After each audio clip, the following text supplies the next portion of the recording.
I think we finally found where all of the kashtira players have gone. Don't be like the 30% of you that have not smashed the living crap out of that subscribe button. Smash it so you guys don't miss out on more awesome content. We have the Pennsylvania regional breakdown for you here out of the weekend. Let me tell you, from what I have seen so far from putting together data, there has been a lot, and I mean so much kashtira. It's not just this one event. Kind of looking at like how Indy structured up, there was a lot of kashtira in the upper part of that tournament. So that's actually kind of interesting just from what I'm starting to see here. Is it looks like kashtira, at least in certain sectors, looks like it's having almost like a renaissance right now, where it's coming back to the forefront of the format here and actually challenging a lot of the norms that we've seen, because kashtira has been really quiet as of late. You know, it's been the deck that has been bullied across the room, and the fact that we're now seeing this deck run it back here into the format, showcasing that, hey, we can still do stuff here. Hey, we're an actual metagame contender. That's very important to see. So for this regional, 5 of them overtaking a majority of the top cut here. And for like, Robbie, why are you even talking about this regional? Because it's important. It's important to show that whatever has gone on in the format here for this has shown us that we're seeing this. Now, Sword Soul actually makes a pretty surprising top cut finish here. I'm actually very happy to see, because against this many kashtira decks, Sword Soul was able to grind it through. And honestly, that's pretty impressive in and itself. We also had a Flaunderies player making it into top cut. You also got to give credit there. So many people still discount Flaunderies as the deck that's so bad this format. It's not good. It made it, didn't it? That matters. That's really something you got to consider. And then we also had Naturia Runic actually make its way into the top cut. That's actually kind of cool. Let's pass on over to those deck lists. The first list that we have winning the event here was none other than kashtira. Somebody's going to pack up and be like, I can't believe that kashtira won this event. Well, I mean, you're packing in 6 books, 3 lances, and 3 evenly matched. I mean, look, kashtira figured out how to play evenly matched in their deck. I think we saw this. I think we saw evenly at like the beginning of the format as like kind of a joke that players were playing in kashtira, and a few people are like, "Oh, there's no real point in adapting it." Well, I mean, it just won a regional. I mean, maybe we should revisit the idea now and give some consideration to actually playing evenly matched in this deck. That's a big. I don't know if I'd call it a game changer, but from what I've seen, this is one of the more successful variations that we've seen out here. And actually, once again, locking down in first place. So you got to give consideration to these things out here, that things like this do actually take off and they do work out. So congratulations to winning the event here with evenly matched in the main deck, showing us that it works. Next up here is Sword Soul, sporting off 4 books. And then we're main decking double evenly matched. Why just the 2 evenlies? I can tell looking at the ratios here that they love their 2-ofs, all right? Like, you're on Heavily Dragon Cycle, Lance, or the Chalices, the books. The 2-of was their friend here in terms of ratio. So, okay, that's kind of cool. See, we actually cited Bysteals. That's kind of interesting. I thought Bysteals had dropped off the face of the planet, but all right, some duel still believes out here that this deck can still, or the Bysteal stuff can still do something. We're also citing the Divine Karate. Okay, easy stuff.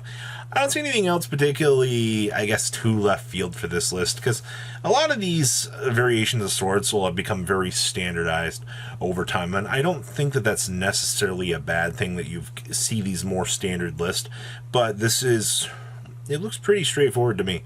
Next up here is more kashtira. Sporting off double evenly matched. Did every kashtira player this weekend just kind of look around and go, hey, we're putting evenly in the deck? The entire community collectively on the kashtira brain cell just got the blurb going, evenly matched? Let's all play it now. Because that's what it feels like. But it worked out here. Once again, I see that we are playing the one interesting copy of Ogre in here. Kind of bouncing back on the idea here. Ogre is, I still think Ogre is good as a 1-of. We're also playing the double Rise Heart. That's kind of something that you will see a lot of the players argue for. Do I want to, dedicate multiple spaces to this? Is this worth it? It's going to come down to your deck building, personally, in my opinion. Also, we're on 3 books, 3 lances, it feels, once again, very standard. We have the additional Book of Eclipses down here in the side deck for us to access. So everything very, very straightforward here for this deck, as you like to see. Next up here, another kashtira deck. Oh boy, now this one playing the double Arise Heart, same thing that we just seen here. We're playing the double Moonlit Chill, which I think is fine in terms of things. I mean, you're going to be very, very familiar with a lot of these ratios. That's very fine. We are playing, once again, the one Ogre, which is kind of, once again, I find that very interesting. Now this duelist packed the Evenlies into the side deck. Evenly matched. I'm telling you, the collective brain thought of every kashtira player got the memo for Evenly Matched this weekend. I'm sticking to that story, and that's what we're going with here. Also, one Diabolus, one Big Eye down the side deck, and I see Dracosac. I actually seen Dracosac in a couple of the list here. I didn't really think to mention that, but actually seeing some sort of like return value on that is actually kind of cool. So, another kashtira deck. Books, lances, it's all check. All the standard anti-fun kashtira cards all wrapped up in a very nice deck for you. Next up here, we have more kashtira. Come on, man. So many of these. So this list is on to 36 books. You got 3 lances back in this bad boy. Packing in the one Ogre. We got double Arise Heart. Who needs to play triple Arise Heart? It's just a brick. Just a brick at this point. We have the Econs in the deck too, which is fine. I see that we have the one Change of Heart, actually. We're not even playing the Mind Control. We're just dedicating to the enemy controllers and to the fact that we can kind of disrupt the opponent here and, you know, make our Zeus on top. Double Zeus, by the way, in the extra deck. It's kind of cool. The side deck dedication to open up the doors for the other opposite lines of play for you to play here actually is good. And I see that we are also playing the Goliath down here as well, as is tradition. I love this deck. So much meta. Next up, oh, come on, another one? Look, Evenly's back again. I'm telling you, as the collective brain cell spun through the network of kashtira players, they knew.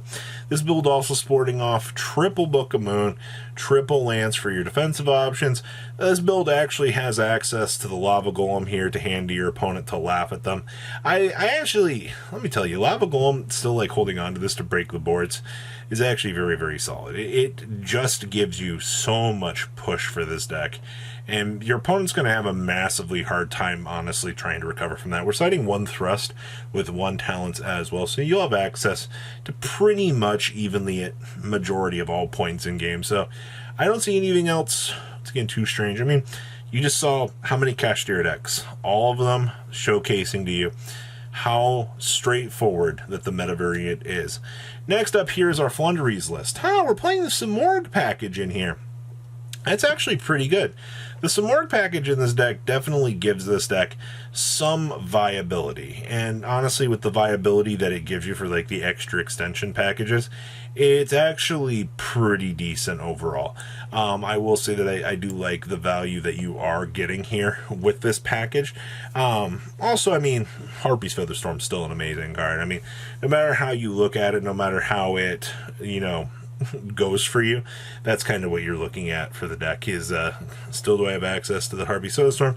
Do I still have access to generating the same crazy advantage that I can? And the answer typically is yes. The pressure that you can still put on your opponent here with this deck, astronomical. M-Pen is still a mind-boggling card to me, and so many players have so many issues trying to out the particulars of this. It's no real strange thing here. And the last list we actually have for you here is our Naturia Runic deck, barely making it into top cut here by the skin of its teeth. Holy moly. Dark Rule and Amors in the main deck is actually kind of interesting. You can board break, actually kind of showcase the power that you get with this to stun your opponent's advancement, which I once again think is pretty good at the end of the day. The more pressure that you can put on your opponent, typically the better off you will be. That wraps up what we have for this regional. Please leave a comment down below. Tell me what you guys think. There will be so much more to come, but just let me enjoy coming off of my break here. It was nice while it lasted. Peace out, guys. Patrons, thank you. ya!